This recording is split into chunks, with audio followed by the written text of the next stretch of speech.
அதிகபட்சம் 9, 10 முயற்சி எடுக்கிறோம், ரெகுலர் கிளம்பிடலாம். 81 வயதில் தனது வாழ்க்கையை முடித்துவிட்டு காலமும் கடவுளும் கைகோர்த்து அழைத்து சென்ற மரியாதைக்குரிய டெல்லி கணேஷ் சார் அவர்கள் நினைவாக நம்ம எல்லோரும் ஒரு நிமிஷம் எழுந்திரிச்சிங்கன்னு ஆசை. செட்டிலுக்காக செயற்கையாக புனைந்து பேசிடலாம். இதை அடி மனசிலிருந்து ஆத்மாவிலேருந்து பேசணும். கொஞ்சமாக பேசினா போதும்.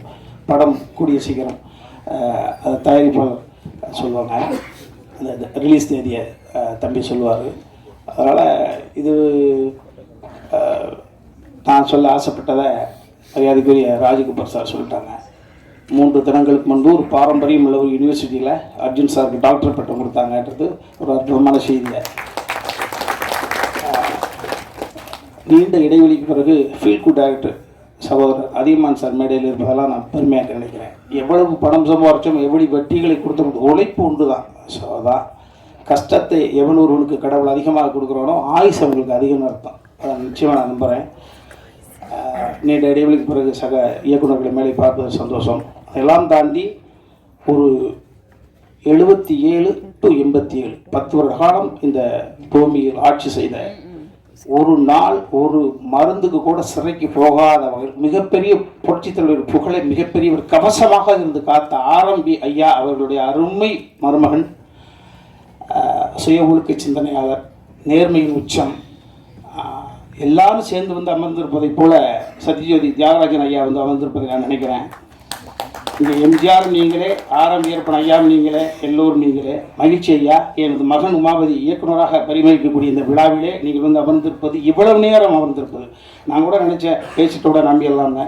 ஆனால் நீங்கள் ஆசைப்பட்டு அமர்ந்திருக்கிறீங்க, மறக்க மாட்டேங்க ஐயா. உங்களுடைய பொன்னான நேரம் ஒரு குடும்ப விழாவிலிருந்து வந்து உங்களுடைய பிள்ளையை ஆராதனை பண்ணிட்டீங்க, ஆசீர்வாதம் பண்ணுறீங்க. வாழ்க்கையில் எந்த நிர்தேசம் மறக்க மாட்டேன். ரொம்ப மகிழ்ச்சிங்க ஐயா. அடுத்ததாக நான் ஃப்ளோவாக பேசுகிறதில்ல, தம்பி சுரேஷ் காமாட்சி வந்து இந்த கதையை தம்பி வெற்றி குமரன் சொன்னதை போல் ஒரே சந்திப்பு 2 மணி நேரம் படத்தை இப்படி ஓட்டி ஒரு சந்திப்பில் காமிச்ச தம்பி அண்ணன் அடுத்து என்ன பண்ண போகிறீங்க? நான் திரும்பவும் சொல்லுகிறேன், இது சபைக்காக கிடையாது. இந்த கதை உருவானதற்கான காரணம், நான் சின்ன வயசில் என்னை விட வயதில் மூத்தவர்கள், என்னை விட அந்த பூமியை முதல்ல பார்த்தவர்கள், அவர்கள்ட்ட பார்த்த உடனே, அது குறிப்பாக கிழவிகளாக இருந்தால் கிழவனாக இருந்தால் 10-12 வயசில் அருகில் அமர்ந்து சுருங்கி போன தசையை தடை விட்டு அவருடைய வாழ்க்கையை நான் கேட்பேன்.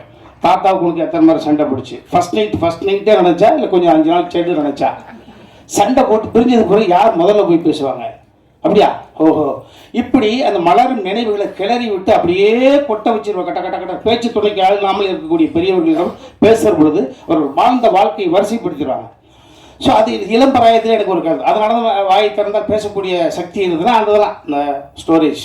அதற்கு பிறகு ஓரளவு இந்த திரையுலகம் எனக்கு ஒரு சிறிய பெயரை கொடுத்த பிறகு, சகோதரர் பிரபு சாலமன் மூலமாக ஒரு பெயர் எனக்கு கிடைத்த பிறகு, நான் என்னை பார்க்கக்கூடிய பெரிய தொழிலதிபர்களாக நான் அவுட் ஆஃப் சப்ஜெக்ட் பேசுகிற பொழுது, தத்துவம் பேசுகிற பொழுது அப்படி மடை திறந்த விளம்பரம் உண்மையை கொட்டிடுறாங்க. அது தனுசு ராசி, மீன இலக்கணம், போராடா, அதை நம்ப தான் தோணுது, எல்லாம் சொல்லிடுவாங்க. அப்படி நிறைய தொழிலதிபர்களுடைய கதையை நான் கேட்கிற பொழுது, ஒரு குறிப்பிட்ட ஒரு தொழிலதிபர் மனிதர் புனிதராக இருக்கக்கூடிய ஒரு அற்புதமான ஒரு ஆத்மா, அவருடைய நினைவுகள், அவர் வாழ்ந்த வாழ்க்கையை, அவர் ஒட்டுமொத்த ரகசியத்தையும் பச்சை குழந்தை போல இளநிக்கு இருக்கக்கூடிய தண்ணி போல அப்படியே கொட்டி தீர்த்தாரு. அது உள்ளுக்குள்ள இருந்தது. சரி, இது எப்பாவது வடிவப்படுத்தணுமே அப்படின்னு நினைக்கிற பொழுதுதான் எனது தாய் எனக்கு கொடுக்கவில்லை. ஆனால் இன்னொரு தாய்க்கு பிறந்து எனக்கு தம்பியாக இருந்து என்னை தாங்கி பிடித்து கொண்டிருக்கக்கூடிய என் வாழ்க்கையினுடைய மிச்சம் உச்சம் எல்லாமே சமுத்திரக்கனி தான். அதை எல்லா இடத்துலையும் சொல்லுவேன். இந்த சினிமா என்னை எத்தனையோ புரட்டி எடுத்திருக்கிறது. என்னை பயன்படுத்துவார்கள், பயணம் செய்வார்கள், பயன்படுத்துவார்கள், பயணத்தோடு இருப்பார்கள். என் பக்கத்திலும் இருப்பான் என்றால் என் அன்பு தம்பி சமுத்திரக்கனி தான். எனது ஒட்டுமொத்த உறவுகளும் ரத்த சொந்தம் ஒட்டுமொத்தமாக விட்டாலும் தம்பி வீட்டில் போனால் தனியாக சந்தோஷம் பார்த்துக்கலாம். அதை விட்டு தான் எங்கள் வீட்டை மிரட்டிக்கிட்டே இருக்கேன் நான். என் தம்பி இருக்கான், என் தம்பி கொஞ்சம் அப்படி மரியாதை ரைட்டாக 7 மணிக்கு கொடுத்து 7:10 வந்தாலும் எனக்கு தாழ்வு அனுப்பான். என்னடா 5 நாள் ஷூட்டிங் போல என்ன 7:10 வருது காஃபி? ஓ, அப்போ தம்பி சமுத்திரக்கனி போன போட்ட வேண்டியதான். வேறு வழியில் ஒரு பிள்ளைய வச்சு தானே வாழ்ந்துக்கிட்டு இருக்கேன். இப்போ அப்போ உமாபதிக்குன்னா பெரிய ஆத்தாடி விட்டு அங்கே போயிடுவார். என்னடா ஸோ அந்த மாதிரி சமுத்திரக்கனி யார் படைப்பார்? ஒரு குணச்சித்திர நடிகன் நல்லா நடிப்பார், எல்லாருக்கும் தெரிஞ்ச விஷயங்கள் தான். வினோதய சித்தம் என்ற ஒரு கதையை எனக்கு அவர் படைத்து போற விட வார இடமெல்லாம் என்னை கொண்டாட வைக்கிற பொழுது அன்னைக்கு சம்மதி சார், அர்ஜுன் சார் கூட சொன்னாங்க, என்ன நான் பெங்களூரில் உட்காந்துட்டு இருக்கேன், இது ஒரு படம் பார்த்தாங்க சார். நான் சார் வினோதய சித்தம், ஓ அப்போ தெரிஞ்சுக்கிட்டு பார்க்காம சார் பார்த்துட்டேன் என்று சொல்லிட்டார். ஸோ இந்த வினோதய சித்தத்தை தம்பி சமுத்திரக்கனி படைக்காமல் கொடுக்காமல் இருந்திருந்தால் நிச்சயமாக இந்த கதையை வடிவப்படுத்திருக்க முடியாது, வாய்ப்பே கிடையாது. ஸோ எப்படி பார்த்தாலும் பிள்ளையார் சொல்லி 786 சிலுவை குறி 3 குறிகளும் சேர்ந்தாலும் கூட இந்த கதையினுடைய அடி நாதம் என்பது தம்பி சமுத்திரக்கனி என்னை வைத்து எழுதி அதை வெற்றிப்படமாக மாற்றி 22 காட்சி 19 நாட்கள் அபரிதமான ஒரு படத்தை வினோதய சித்தம் என்பது பார்த்தா கொடுத்துச்சு. அந்த தம்பி கொடுத்ததுக்கு பிறகுதான் எல்லா நேரத்திலையும் என்னுடைய பசிக்கு அடுத்தவங்களே சமைச்சு கொண்டு வருவாங்களா, இப்போ பொண்டாட்டி ஊருக்கு போய் நான் தானே சமைக்கணும். அதை போல எனக்கென்று எப்பொழுதுமே ஒரு கதை வரும் என்று நான் மற்றவர்களை எதிர்பார்க்க முடியாது, நாமளே சமைச்சு சாப்பிடுவேன். இந்த கதையை சமைத்தேன், நல்ல உணவை கொடுத்த பிறகு நானே சமைத்து அந்த உணவு. ஸோ அந்த உணவை யார்கிட்ட கொண்டு ஷேர் பண்ணிக்கிறது பொழுது தம்பி சுரேஷ் காமாட்சி அவர்கிட்ட. ஸோ உருவானதற்கு முதல் காரணம் அவர், அது கதையானதுக்கு காரணம், அது காவியமானதுக்கு காரணம் என்பது தம்பி சுரேஷ் காமாட்சி தான் சொல்லுவேன். எல்லாமே நம்ம எல்லாருமே பிள்ளைகளுக்காக தான் வாழ்கிறோம். ஊடக சகோதரர்கள் சகோதரிகள் நீங்கள்லாம் எல்லாமே நம்ம பிள்ளைகளுக்காக தான் வாழ்கிறோம். ஏன்னா அந்த பிள்ளைகள் எந்த பிள்ளையுமே நம்மளை கேட்டுப்பாங்க. நம்ம சந்தோஷமாக இருந்தோம், எப்போ சந்தோஷமாக இருந்தாலும் உருவானான்னு யாருக்கு தெரியும்?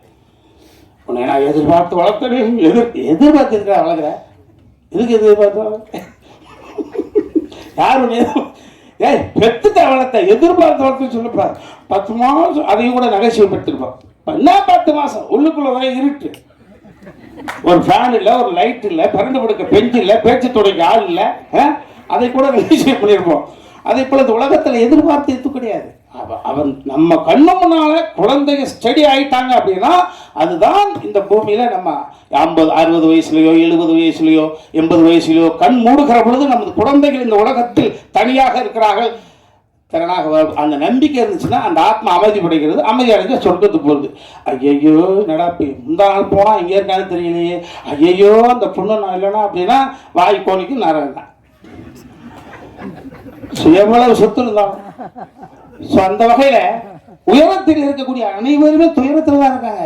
நிறைய பேர் பார்க்குறவங்க எல்லா தொழிலும் அளவு நாங்கள் கம்பேர் பண்ணுறோம், ஏழை அப்படி நம்ம சரியான ஐயா சூப்பரியா அப்படின்னு நிறையா 95% உயரத்தில் இருக்கக்கூடிய அனைவருமே அது அதிகார ரீதியாக இருந்தாலும் சரி, பணம் படைத்து இருந்தாலும் சரி, அவர்களுக்குள் மிகப்பெரிய ஒரு கொடுமையான உணர்வு தவிச்சு தப்பி வெளியில் சொல்லாமல் அது என்னை பார்த்தவுடன் சொல்கிறாங்க. ஸோ இந்த கதை நிச்சயமாக உணர்த்தாது, உணர வைக்கக்கூடிய வகையில் இந்த கதையை நான் தான் டைரக்ட் பண்ணு சொல்லிக்கிட்டு இருந்தேன்.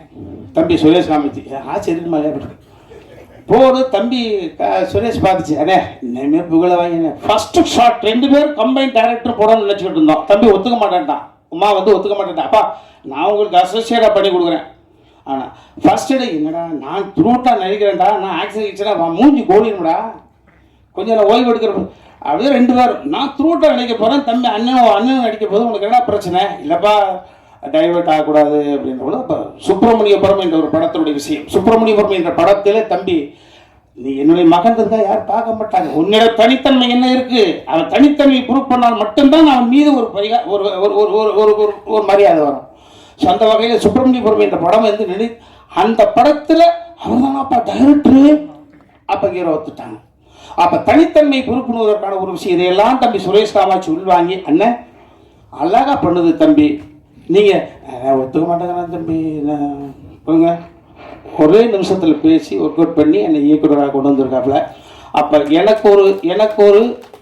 எனக்கு ஒரு மூத்த மகனோ அல்லது என்னை ஆளுமை கழிக்கக்கூடிய எனது அப்பாவோ இருந்திருந்தால் நான் சொல்வதை கூட என் பையன் கேட்க வேண்டிய அவசியம் கிடையாது, எங்கள் அப்பா சொன்னால் கேட்பாங்க. அதே போல் ஒரு தந்தை ஸ்தானத்திலிருந்து அவனை இயக்குனர் ஆக்கியிருக்காப்பா. ஆமாம், எங்கள் அப்பா இருந்திருந்தாருன்னா ஜெகநாதன் பிள்ளை இருந்திருந்தான்னு அதை செய்திருப்பாரோ அதை செய்திருங்கப்பா.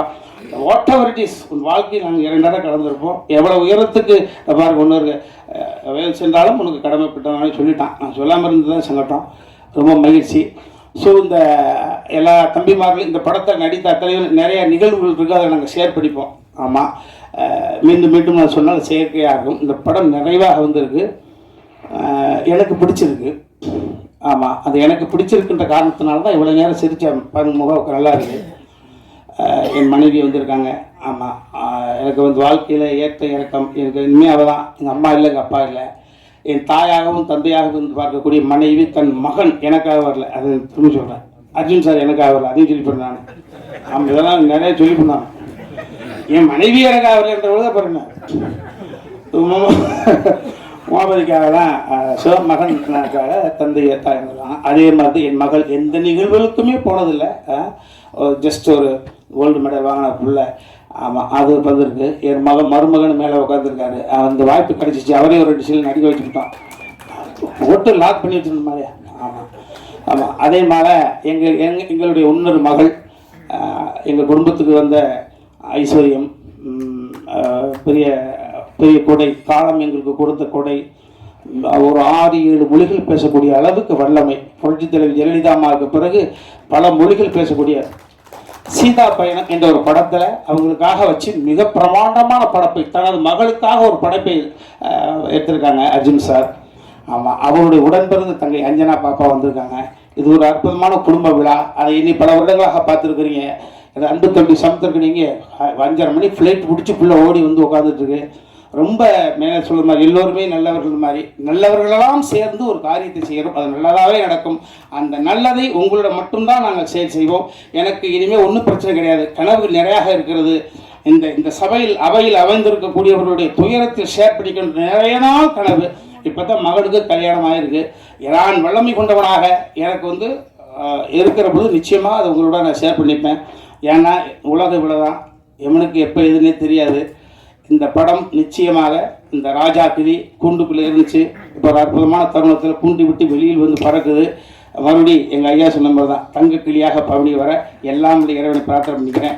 யாரையாவது விட்டுருந்தால் நிறைய மேடைகள் இருக்கு, அங்கே பேச போகிறோம். சேனல்லாம் விடாது. அதனால் யாராவது விட்டுருந்தா பண்ணிக்க, அப்போ ஃபோன் போட்டு அழுகாதுங்கிறேன். மகிழ்ச்சி. அப்புறம் என்னையும் நாயகனாக ஒத்துக்கிட்டு இந்த பாடல்களுக்கு நடிப்பதற்கு ஒத்துக்கிட்டு அந்த பொண்ணுங்களாம் இதற்கா ஐயோ இல்லை, சினிமா அப்படி இல்லை. இப்போ அதில் அனுபவம் தான். அந்த அனுபவங்கள் வந்து உள்வாங்கிக்கிறது. பெர்ஃபார்ம் என் மேலே எனக்கு நம்பிக்கை இருக்கா? நான் எப்படி ஒரு அரவிந்த் சாமி சாருக்கு எனக்கு என்ன பெரிய ஒரு 45 வயசா வித்தியாசம். என் மீது உள்ள நம்பிக்கை அவருக்கு தந்தையாக நினைத்தேன். அதே போல் எனக்கு அற்புதமான சகோதரி சொன்னாங்க ப்ரெஷ்ல, ராஜா இங்கே கிளிகள் எங்கே, ராஜா இங்கே கிளிகள் இங்கே. இன்னும் 2 கிளி இருக்குது. அந்த 2 கிளி அந்த கிளிக்கு ரெக்கம் வச்சு கொஞ்சம் பறந்தாங்க இருக்குது தெரியுது. ஸோ எல்லாம் இறைவனுக்கு நன்றி. உங்கள் அனைவருக்கும் 9 மணி வரைக்கும் இருக்கிறீங்க. ஐயா நெல்லை சுந்தரராஜன் சார் ரொம்ப மகிழ்ச்சி. எல்லாருக்கும் நன்றி.